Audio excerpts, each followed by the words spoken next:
What's up mga katropang medic at mga katrim bomberong volunteer dyan. So for today's video, pupunta tayo ngayon ng Divisoria dahil mamimili tayo ng mga ilang materials na gagamitin natin para sa renovation ng ating ambulansya.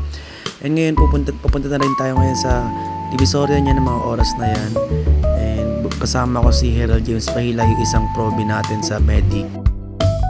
Yun na nga mga katropa, na traffic tayo dito sa may bantang Lucky Chinatown dahil ang way natin papuntang Wanluna Divisoria. And shout out sa mga taga Chinatown volunteer dyan. And ngayon nandito kami ngayon sa may bilihan ng mga tela dahil bibili ako ng tela para dun sa may kortina ng ambulansya dahil nga mahal lang patinted. So tsaga-tsaga muna tayo sa kortina and si mami yung gagawa ng kortina niyan. Tatahiin niya and basta bibili kami ng materyales.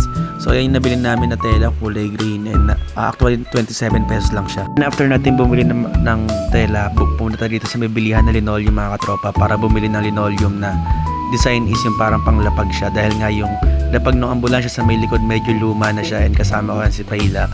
Siya yung kasama ko bumili ng mga materials. And after nun pa uwi na, yan nalin natin ang pera sa akin. Actually, puro pera ko na lang yung panggastos ko and yun nalin natin ang pera namin. Sana all, no? Sana na naman may mag-donate. Yun lang, haha. Sana may mag-donate na mabuting tao at tulungan kami sa ambulansya namin. And ayun, after nun, bumili na rin kami ng yung natirang pera, pinambili namin ng pang kisame sa may unahan kasi yung kisame nun medyo mainit at wala siyang upholstery sa may kisame sa may unahan ko. And after nun, bumili na rin kami dito sa may Blooming Treat ng isolator foam para dun sa may unahan para hindi tumatagos kagad yung init mula sa may bubong. And yun, bumili na rin kami and after nun, bumili na rin kami ng ragi pantapal. And ayun mga katropa, inabot namin ng gabi ni Pahila kakaayos ng ambulansya. So tutuloy na lang namin to bukas kasi nga pagod na rin kami at gabi na rin, mahirap kumilos pagkagabi.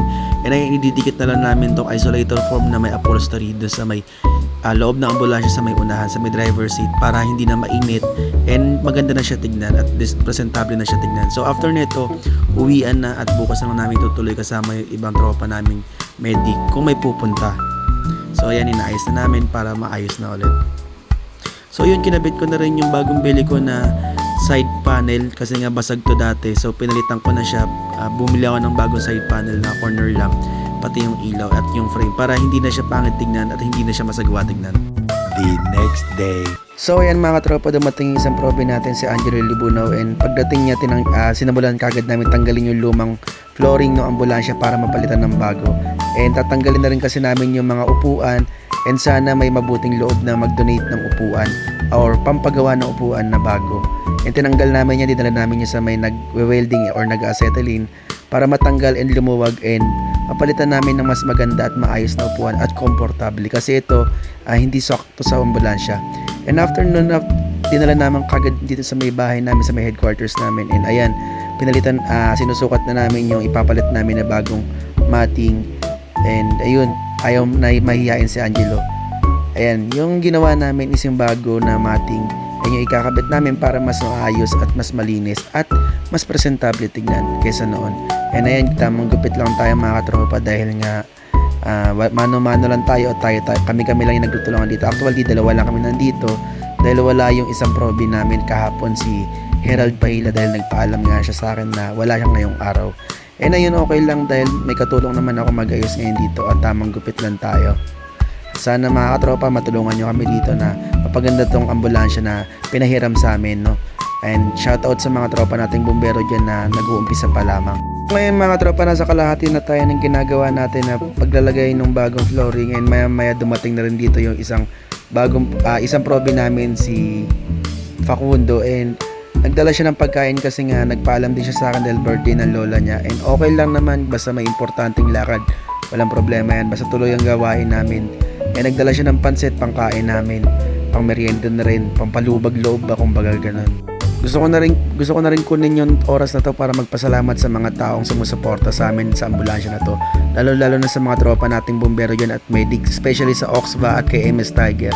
Dahil sa walang sawang pagtulong at pagsuporta nila para mapaganda lang itong ambulansya na ginagamit namin sa grupo. Asahan po ninyo ang tunay na suporta namin sa inyo lahat at hindi po namin kayo makakalimutan. Si Lord na po sana magbalik ng mga kabutihan na ginagawa ninyo sa grupo. Alam ko, simula pa lang ng grupo namin na to and marami pa kaming mararating at malayo pa yung mararating namin para sa pagtulong namin sa kapwa at aming tao. So after nang ginawa namin, ito na yung kinalabasan. So ayan, mas maganda na siya ngayon tignan at mas presentable at mas kaaya-aya.